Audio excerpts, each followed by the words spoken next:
यजुर्वेद वेदों में दूसरा वेद, जिसका हम प्रातःकाल नित्य पिछले 3 दिन से यज्ञ कर रहे हैं, आहुतियाँ दे रहे हैं, उसी वेद के एक मंत्र की आज चर्चा करेंगे। एक कवि का छंद सुनेंगे, उर्दू के शब्द हैं,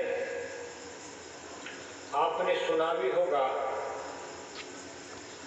आदमी का जिस्म क्या है, आदमी का जिस्म क्या है, जिस पर शैदा है जहां, एक मिट्टी की इमारत, एक मिट्टी का मकान, खून का गारा बनाया ईंट जिसमें हड्डियां, चंद श्वासों पर खड़ा है ये ख्याले आशियां, मौत की पुरजोर आंधी जब इसे टकराएगी, फूट कर फिर ये इमारत खाक में मिल जाएगी। सभी मनुष्यों का एक ही हस्त्र है, 2-3 मुट्ठी राख शमशान में बन जाती है शरीर की, और इसके बाद दीवार पर टंग जाता है। तो क्या करें? अनेक प्रकार की बातें हैं, शिक्षाएं हैं, कहानियां हैं, दृष्टांत हैं, समझने समझाने के लिए जीवन में। लेकिन मनुष्य, आज का मनुष्य इतना मजबूत हो गया है कि वह अपने आत्म कल्याण की, जीवन के कल्याण की बात सुनने को तैयार नहीं है। वैसे मजबूत है, बलवान है, धनवान है, ज्ञानी भी है, बहुत बड़ा होशियार है, अपने कामों को बड़े ताय छान के करता है, धन्यवाद का पात्र है यहाँ तक तो। लेकिन आगे यदि जीवन की इस अस्थिरता को न समझता है तो फिर धिक्कार भी है। एक बार राजा भोज के यहाँ एक चोर था, चोर। उसने सोचा, तू यार इतना बढ़िया चोर है और तूने यार बड़ी जगह पर चोरी तो की नहीं, छोटी छोटी चोरी करता रहता है। आज चलता हूं मैं राजा भोज के महल में चोरी करूंगा। राजा भोज के यहाँ था गया। उसने क्या किया, शाम को ही अपना एक मेकअप किया बढ़िया, और इतना बुद्धिमान चोर था, वो गले से अनेक लोगों की आवाज निकालता था। बहुत लोग होते हैं ऐसे, दूसरे की आवाज में बोलते हैं, उनके पता नहीं कैसे वो तैयारी करते हैं। तो गया राजा भोज, उस समय वहाँ अपने महल में नहीं थे, बाहर थे। उसने सारी सीआईडी ले ली। आप जानते हैं चोर चोरी करने आता है तो पूरी सारी जानकारी ले लेता है इधर उधर से। तो जाकर के पहरेदार वहाँ बैठा है, तो जाकर के वो गेट उसने खोल दिया, महाराज आ गए। बिल्कुल वैसे ही बना लिया उसने, आवाज़ भी वैसे ही है, और पहुँच गया, अंदर चला गया महल में। 10 मिनट बाद आए राजा भोज असली आए, तो वो भी कहेगा ये 2 राजा कैसे हो गए। अब उसको कुछ क्यों टोके वो, और इसको टोकूंगा पता नहीं असली है कि नकली है, तो तू जाएगा, तू भी जा भैया। उसको भी अंदर जाने दिया। अब राजा अपने महल में चला गया, अपने कमरे में चले गए, पलंग पर लेट गए। लेटने के बाद में, क्योंकि राजा बहुत संस्कृत के विद्वान थे, संस्कृत के कवि भी थे, संस्कृत की कविताएं बनाते थे, श्लोक बनाते थे, तो वो संस्कृत में अपने कुछ गुनगुनाने लगे, अपना श्लोक बनाने लगे। और अब चोर ने क्या किया, राजा के पलंग के नीचे ही छुप गया। देखा कि राजा आ गया, अब कहाँ जाए कमरे में से, तो पलंग के नीचे जाके अपने चुपचाप लेट गया। अब पलंग के नीचे कौन देखे, आप भी सोने जाते हो अपने खाट पर नीचे देखते हो कोई है बिल्ली को तो कोई नहीं देखता, तो जी सो जाते हैं। तो अब वो राजा अपना गुनगुना रहा है कविता, चेतो हरायोदयः सुहृदो अनुकूला सद्बान्धवा गर्भविरश्च भृत्यः वलगन्ति गन्ति निर्वहास्तरलातुरंगाः।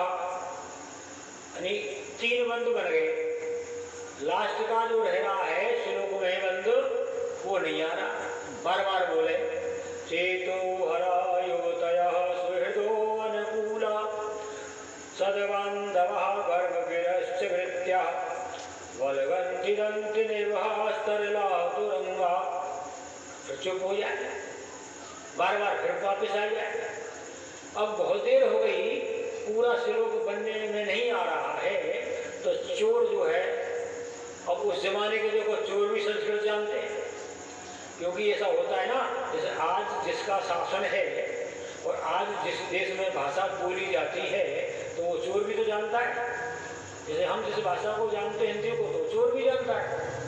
जिन कामों को हम कर रहे हैं जिनके प्रति, वो चोर भी करते हैं, बदमाश भी करते हैं उन्हीं काम।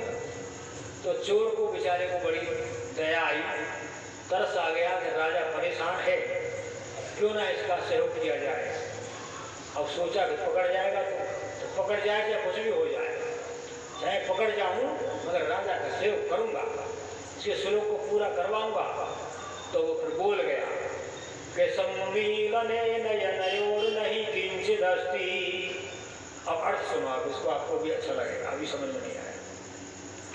राजा ये सोच रहा है कि देखो मैं राजा हूँ और मेरे इस राज्य में चेतो हरायोदयः, मेरी महल में, मेरे राज्य में बड़ी बड़ी युवतियाँ हैं, पढ़ी लिखी हैं, तो चित्त को प्रसन्न कर देती हैं। मैं बड़ा खुश होता हूँ उनको देख करके, मेरे राज्य में युवक युवतियाँ बड़े बुद्धिमान हैं। चेतो हरायोदयः सुहृदो अनुकूलः, और मेरे जो सुहृदय हैं, परिवारी जन हैं, वो मेरे अनुकूल हैं, मेरा कहना मानते हैं। सद्बान्धवः, और मेरे कुटुंबी जन हैं, बंधु बांधव हैं।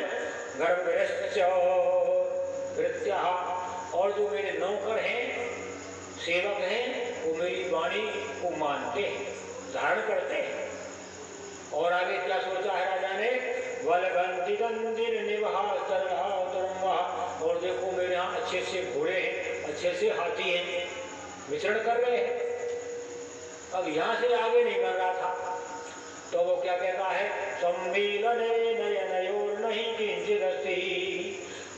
जब आंख बंद हो जाती है, सम्मीलने नयन हो, आंख जब बंद हो जाती है फिर कुछ भी नहीं रहता है। अर्थात आंख बंद हो जाती है ना, जब आदमी मर जाता है, जब ये मनुष्य का देहांत हो जाता है तो कुछ भी नहीं रहता। और राजा ने सुना तो उसको बड़ा आश्चर्य हो, बात बिल्कुल सही कह रहा है। तो मेरी आंख बंद हो जाएंगी इसी समय, तो ये सब कुछ नहीं रहेगा। तो कौन हो भाई, निकल के आओ, तुमने तो बड़ा उपकार किया है।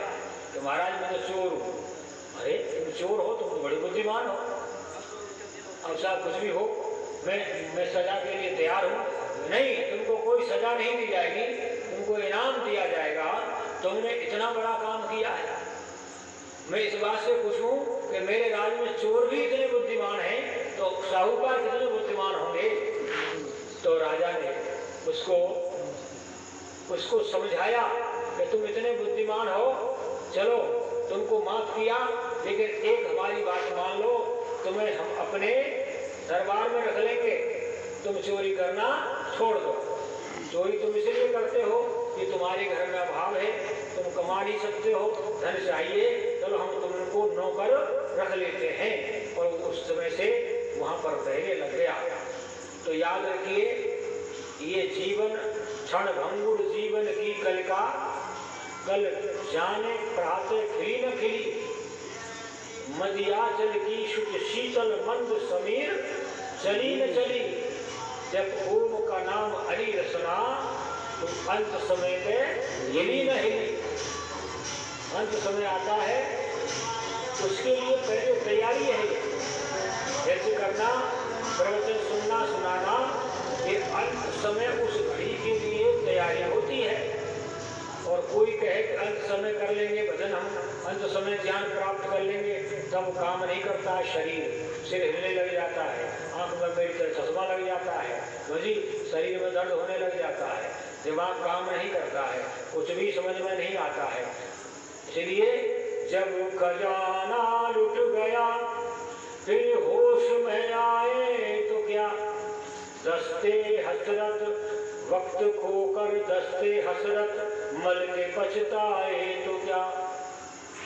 कुछ अमीरों व रईसों ने समझ रखा है यह, कुछ अमीरों व रईसों ने समझ रखा है यह, हम रहे जिंदा बला से कौम मिट जाए तो क्या। जिनको अपने और पराए, जिनको अपने और पराए की नहीं थोड़ी भी तमीज, उनको ईसाई मुसलमान कोई बन जाए तो क्या। काश हर हिंदू मुसाफिर की तरह ये सोच ले, धर्म के उत्थान में यदि जान भी जाए तो क्या, यदि जान भी जाए तो क्या। आज समाज में या अच्छी अच्छी संस्थाओं में कुछ लोग इतनी तीव्रता से लगन के साथ काम कर रहे हैं, वो इस बात को जान चुके हैं कि क्षण भंगुर जीवन की पता नहीं कब क्या हो, इसलिए अधिक से अधिक अच्छे अच्छे काम कर लिए जाए। तो एक शब्द है इसलिए, ये जीवन आखिर किस लिए मिला है। यदि हम इन बातों को लेकर के बैठे रहें कि जी पता नहीं कल क्या होगा, इसलिए क्या करें, तो किस लिए जन्म मिला है, ये वेद मंत्र के माध्यम से मैं आज आपको चर्चा कर रहा हूँ। ये वेद मंत्र का हेडिंग क्या है, इसलिए। आपको ये शरीर मिला है इसलिए, आपको ये धन दौलत मिली है इसलिए, आपको इस भारत भूमि में जन्म मिला है इसलिए। आपका जन्म इंग्लैंड में और जर्मनी जापान में हो सकता था, वहाँ पता नहीं क्या क्या आप करते रहते। इस किस लिए जन्म मिला, किस लिए इस भूमि में जन्म मिला है। तो देखिए बड़ा सुंदर मंत्र है, यजुर्वेद के 33वें अध्याय का 11वां मंत्र है। पहला शब्द है यमाय त्वा, त्वा तुझे, हे मनुष्य तुझे मैंने किस लिए भेजा है, यमाय, यम के लिए भेजा है। यम के दो अर्थ प्रसिद्ध हैं, एक तो कहते हैं ना यमलोक है, यम के दूत आते हैं मनुष्य की आत्मा को ले जाते हैं, आदि आदि बातें आपने सुनी है। कोई यम का दूत नहीं आता है, पहली बात सुनो ध्यान से। यम नाम परमात्मा का भी है, यम नाम वायु का भी है, और यम नाम योग के प्रथम अंग का है। यम नियम आसन है कि नहीं है, ये इस तरह से यम है। और हमारे हिंदू समाज में क्या चला रखा है, गरुड़ पुराण वाले ने, गरुड़ पुराण, इन पुराणों में इतनी जबरदस्त हिमालय से भी बड़ी बड़ी जो है बातें भरी पड़ी हैं, उनके नीचे दब के मरे पड़े लोग, क्या करें। अब आप सोचिए कि यमलोक से, अब यमलोक कहाँ ये नहीं पता है, ये वही मुसलमानों वाली बात हो रही है कि खुदा 7वें आसमान पर रहता है। तू किस आसमान पर रह बता, अपनी पता नहीं है, मैं किस आसमान पर रहता हूँ, खुदा की पता है।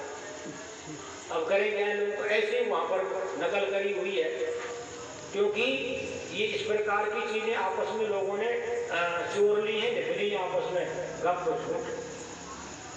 तो किस लिए आए हैं, यमाय, यम कहते हैं 5 को मिलाकर यम बनता है। 5 चीजें हैं। पहला है अहिंसा, अहिंसा, सत्य, अस्तेय, ब्रह्मचर्य, अपग्रह, यमाहा। ये पतंजलि का है, योग का है। अहिंसा, अहिंसा नाम आपने खूब सुना है। अहिंसा क्या होती है, अहिंसा का मतलब होता है, सुनो सूत्र है, अहिंसा तत्प्रतिष्ठायाम तत्सन्नद्धौ तत्र वैर त्यागः। कि जब अहिंसा में आप स्थित हो गए जैसे आप किसी गाड़ी में सवार हो गए, एसी की में बैठ गए तो आपको ठंडा ठंडा लगता है, ऐसे अहिंसा की गाड़ी में आप बैठ गए तो क्या होगा, वहाँ तत्र वैर त्याग हो, वहाँ वैर नहीं रहता है। अगर कोई व्यक्ति बहुत बड़ा ज्ञानी है फिर भी भीतर उसकी वैर की भावना है तो समझो अभी उसने अहिंसा को सिद्ध नहीं किया है। अहिंसा में ये परीक्षण कर लीजिए कि मेरे अंदर किसी से वैर, व्यर्थ में वैर तो नहीं है, बगैर बात के वैर तो नहीं है, किसी तरह से वैर विरोध। देखिए दो चीज, तीन श्रेणी होते हैं, वैर, विरोध, क्रोध। वैर जब होता है तब विरोध होता है, विरोध और वैर जब दोनों परिपक्व होते हैं तो क्रोध पैदा होता है। इसीलिए क्रोध बहुत बड़ा अनिष्टकारी है। क्रोध समझो मस्तिष्क की उस नस नाड़ियों को जला देता है, क्रोध अग्नि का रूप होता है। तो क्या हुआ, अहिंसा इन सब का उपाय है। लेकिन एक याद रखें, अहिंसा माने क्या होता है कि ये नहीं होता है कि मान लीजिए आप कहते हो किसी को मार देना हिंसा है, बिल्कुल सही बात है, साधारण बात है। लेकिन आगे चल के जब आप देखते हैं, यदि इसको आप सार्वभौम सिद्धांत मानते हैं, ये बात है व्यक्तिगत योग साधना की बात है। लेकिन समाज की साधना में, राष्ट्र की साधना में यदि कोई विजातीय तत्व है, कोई अनिष्टकारी सत्ता है, कोई अगर पागल कुत्ता आ गया हो तो उसको क्या, हम उससे कैसे करेंगे, उसको मारना पड़ेगा। उसको मारना ही अहिंसा है। ये गजब की बात सुनो आप। यानी जब हम पागल कुत्ते को मार देते हैं, ऐसे ही कोई बदमाश आतंकवादी को मार देते हैं तो वो हिंसा नहीं कहलाती है, वो क्या है, वो अहिंसा है। अर्थात उसके काल से कितने लोग मरते, उनको आपने बचाया है, तो वो अहिंसा। जैसे जैसे जैसे जैसे सुनिए आप, सत्य और झूठ का विवरण, कहीं कहीं आप देखेंगे झूठ भी सत्य का काम करता है, नहीं करता है, विचार करो, वो झूठ झूठ नहीं होता। इन शब्दों के व्यवहारिक पक्ष को समझना चाहिए।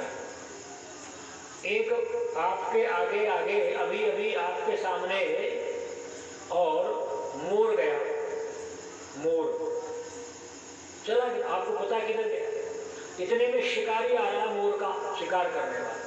आपसे पूछा मोर किधर गया, तुम जान गए ये शिकारी है, तो बोलो आपको सत्य बोलना चाहिए, झूठ जी, झूठ बोलना चाहिए। तो इधर गया, इधर बता दो, मोर की जान बचा ली। तो उस झूठ ने सत्य का काम किया कि नहीं किया? सत्य का मतलब है किसी की रक्षा करना। सही बात से लाभ नहीं हुआ, परिणाम गलत हुआ, तो सत्य का क्या करें? इसलिए इन चीजों को समझना होता है। तो अहिंसा कहते हैं कि कोई भी जो व्यवस्था में विपरीत भाव पैदा कर रहा है, व्यवस्था को बिगाड़ रहा है, समाज की हो, परिवार की हो, राष्ट्र की हो, उस व्यक्ति को मार देना भी अहिंसा का ही काम। यमायित्वा, अगला है सत्य। सत्य शब्द बहुत नॉर्मल है, सामान्य है, लेकिन इतना ही जो है झूठ भी संसार में छाया हुआ है। मिथ्या भाषण, मिथ्या जीवन, मिथ्या चिंतन अत्यधिक हावी है। और सब जानते हैं, एक व्यक्ति बिल्कुल आप देखिए जीरो पर है, जीरो पर, शिक्षा में, ज्ञान में, ध्यान में, बल में, लेकिन वो भी जानता है कि सत्य बोलना चाहिए। आप पूछ के देखना किसी से, आप किसी से पूछो संसार में तो बोल भाई झूठ बोलनी चाहिए, सांस बोलनी चाहिए, सांस बोलनी चाहिए, झूठ क्यों बोले, सब ऐसे कहते है ना, गजब की बात। यानी सत्य इतना प्रभावी है, सत्य इतना घट घट में व्याप्त है सबके अंदर, सब, इसका मतलब है सत्य को सब जानता है। लेकिन स्वामी जी ने क्या कहा, महर्षि स्वामी दयानंद सरस्वती जी, वंदे देवं दयानंदम वेद विज्ञान वारिधिम सत्यार्थ वेद रत्नानि यह सर्वेभ्यो यच्छति। आओ हम उस देव दयानंद की वंदना करते हैं जिन्होंने वेद के सत्य सत्य अर्थ को सबके लिए दिया है, और जो वेद के समुद्र हैं। उस स्वामी जी ने सत्या प्रकाश में क्या लिखा, बड़ी सहज बात है, आपने पढ़ी है कि प्रत्येक मनुष्य का आत्मा सत्य और असत्य को समझने में समर्थ होता है, परंतु हठ, स्वार्थ, दुराग्रह और अविद्यादि के कारण से सत्य से हटकर असत्य की ओर झुक जाता है। 4 बात बताई, हठ, स्वार्थ, दुराग्रह और अविद्या। ये जब चीज हावी हो गई है मनुष्य के जीवन में, इसीलिए मनुष्य सत्य से हट गया है। और कवि ने फिर क्या बना लिया, अब कभी भी पीछे नहीं रहते, जैसा समय देखा, स्थिति देखी और शब्दों में चित्र बना देते हैं, गढ़ देते हैं कि झूठ के घर दस न मनते, झूठ के घर दस न मनते, सत्य पर पहरा हुआ है, हादसे पर हादसे दुख अधिक गहरा हुआ है। कौन सुनता है किसी की, कौन सुनता है किसी की, सभी को अपनी पड़ी है। शोरगुल इतना हुआ कि आदमी बहरा हुआ है, कि आदमी बहरा हुआ है। अहिंसा, सत्य, अस्तेय, 5 चीज यमाए का, तो हम सब लोग यम के लिए आए हैं। अस्तेय कहते हैं चोरी नहीं करना, इससे माने चोरी। राजा अश्वपति हुए, अश्वपति कैकस देश, जो केकई थी ना, कैकस देश कौन है, कश्मीर, जो जम्मू कश्मीर है ना, उसी का नाम कैकस देश है। पहले जो नाम थे वो अब नहीं रहे। जैसे हमारे भट्टों का नाम पहले क्या था बताओ, लोहागढ़, क्या था, लोहागढ़। और मथुरा का नाम क्या था, मधुपुरी। ऐसे ही सब नाम थे। स्वर्गलोक कौन है, स्वर्गलोक वही है, हिमालय से लेकर के तिब्बत का जो एरिया है वो सब राज्य थे, इंद्रपुरी, स्वर्गपुरी, ब्रह्मलोक सब वही थे। उत्तर भारत के नाम है, छोटे छोटे राज्य थे। तो उस राजा ने यज्ञ किया, जैसे यज्ञ कर रहे हैं आप, और यज्ञ के बाद में भोजन प्रसाद का निमंत्रण दिया सब जगह। लोग खूब जीमने आए। जीमन और जागरण हमारे राजस्थान में बड़ा प्रसिद्ध है, जीमन और जागरण। रात भर जागे, माइक लगा के गाते हैं और दिन भर जीमन में। और जीमन मैंने देखा, मैंने नौकरी की, हाँ हाँ, मैंने वहाँ नौकरी करी। जीमन के लिए बच्चे, महिला, चाहे 10 किलोमीटर पैदल चलना आ जाए, पैदल ही चली जाए। हे भगवान, तो वो लोग जीमन हुआ था, दिन भर हो गया। अब राजा ने बुलाया कार्यकर्ताओं को, तो बताओ भाई, सब लोगों ने प्रसाद प्राप्त किया कि हमारा कोई रह तो नहीं गया कि एक रह गया। कौन, एक महात्मा जी हैं, कुटिया बनी है, वो ना आए। अच्छा, वो क्यों नहीं आए, चलो। पहले राजा इतने अच्छे थे कि वो स्वयं जाते थे, ये नहीं कि नौकर भेजे, सिपाही भेजे, जाओ पकड़ के ले आओ ना, स्वयं जाते थे। स्वयं गए अश्वपति, जाकर के चरणों में प्रणाम किया और निवेदन किया कि महाराज, मैंने जो यज्ञ किया है, आप भोजन प्रसाद पाने क्यों नहीं आए। तो उसने कहा कि भाई ऐसा है, राजा के यहाँ सभी प्रकार के टैक्स आते हैं, कोई गरीब भी होता है उसमें, तो जी उससे भी आता है, उसका तुम धन से लगाया है, तो मैं इसलिए नहीं भोजन नहीं करता। कि महाराज आपको पता नहीं अभी मेरे राज्य में, आप अभी नए नए आगे बसे हो यहाँ, तो सुनो। न मे जनपदे स्तेनो न कदर्यो न मद्यपः नाना हिताग्निर्ष्णा विद्वान न स्वैरी स्वैरणी कुतः। के हे भगवान, हे महाराज, मेरे राज्य में न स्तेन, न कोई चोर है, मेरे राज्य में कोई चोर नहीं है, न कदर्य और न कोई कंजूस है। कंजूस, मक्खी चूस, जानते हैं आप बच्ची, मक्खी चूस क्या होता है, मक्खी गिर जाए दूध में तो मक्खी को भी करके फेंके ऐसे, कहते मक्खी चूस कंजूस। आप कमाल करेंगे, मेरे यहाँ गांव में एक सेक्रेटरी रिटायर हो गया, उसको पेंशन मिलती है और बच्चे उसके पुरुष में वो आमदनी नहीं है। घर में देखो, ये भगवान में तो कभी कभी क्या करूं, मेरे बस की नहीं। घर में 2 लाख रुपए महीने की इनकम है, एक दिन उसका एक 10 का सिक्का गिर गया नाली में, 5 का सिक्का उठा लिया और धो लिया गले से, तेरा बताओ। कह रहे वो राजा के नकदरी हो, मेरे यहाँ कोई कंजूस भी नहीं है, न मद्यप और कोई शराब पीने वाला नहीं है। ऐसे कोई कह सकता है? और क्या कहा, नाना हिताग्नि शौच, और ऐसा भी नहीं है जो कोई यज्ञ नहीं करता हो। हवन भी रोज होता है मेरे राजा, और न अविद्वान, और ऐसा भी नहीं है कोई मूर्ख हो, सब पढ़े लिखे लोग हैं, सब विद्वान है। न स्वेरी स्वेरणी कुतः, और जब कोई व्यभिचारी नहीं है तो व्यभिचारणी होने का सवाल ही नहीं है। अच्छा, तो अच्छी बात है, चलो भाई। फिर वो महात्मा जी भोजन प्राप्त करने आए। स्तेन, चोरी नहीं करना। चोरी का मैं एक परिभाषा बताता हूँ, इसके बाद अगले बिंदु पर चलेंगे। किसी की भी चीज को, किसी भी वस्तु को बिना मालिक की आज्ञा के उसका हाथ भी लगाया, उपयोग में लेना चोरी है। गजब की बात है कि नहीं? कैसी देखिए, शंख और लिखित 2 भाई थे, महाभारत में छोटे, महाभारत में छोटे छोटे किस्सा बोलते हैं। आप कभी पढ़े महाभारत पुस्तक लीजिए, स्वामी जगदीश्वरानंद जी का संशोधित भाष्य, स्वामी जगदीश्वरानंद जी ने संशोधन किया है, संक्षिप्त बना दिया है महाभारत को, वो मैंने पूरा पढ़ा। उसमें जो है छोटे छोटे बड़े आख्यान हैं।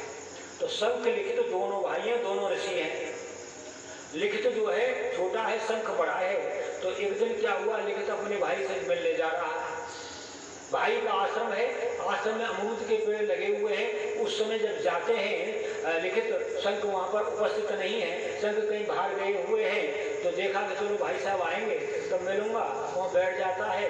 बैठ करके देखता है, अरे अमरूद तो बड़े बड़े लगे हुए हैं, बढ़िया। उसकी इच्छा हुई अमरूद खा लूं, तो उसे अपनी व्यवस्था की और उसमें से 2-3 अमरूद लेकर के खा लिए। इतने में वो आए साहब, भाई साहब आगे, शंख आगे आकर के उन्होंने चरण स्पर्श किए, बातचीत हुई। अब ऋषि ने देखा चारों तरफ से, देख करके कहा, क्या तुमने अमरूद खाए हैं? देखो गजब की बात, बोलो कितने बुद्धिमान है। पेड़ के अमरूदों को भी गिन की जानकारी रखते हैं कि मेरे पेड़ पर इतने अमरूद है कोई बात?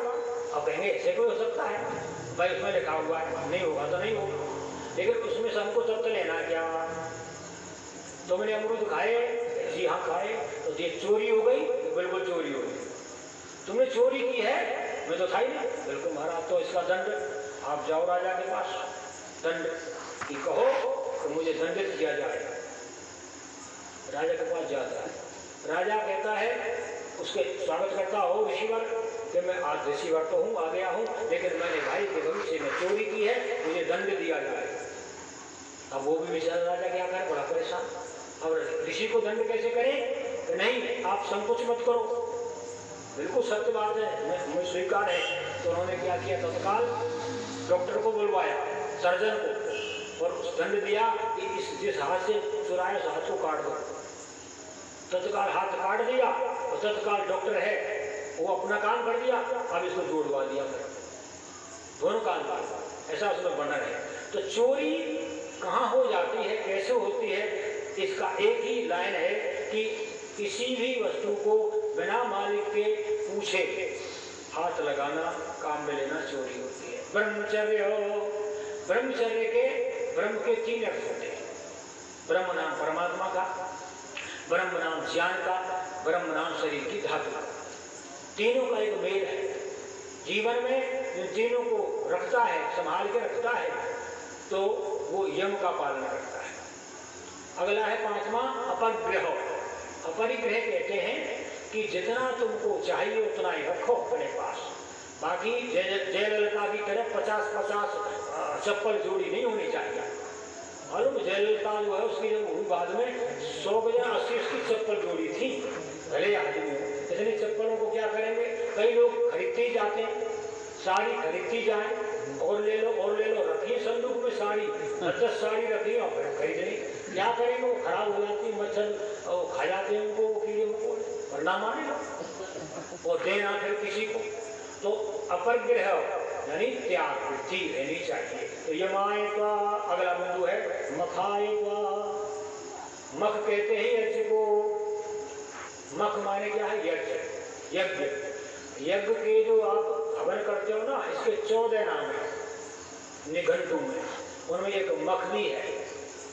मख तो किसके लिए हमको भेजा है, मखायो, यज्ञ के लिए भेजा है। तो यज्ञ तो आप कर रहे हो।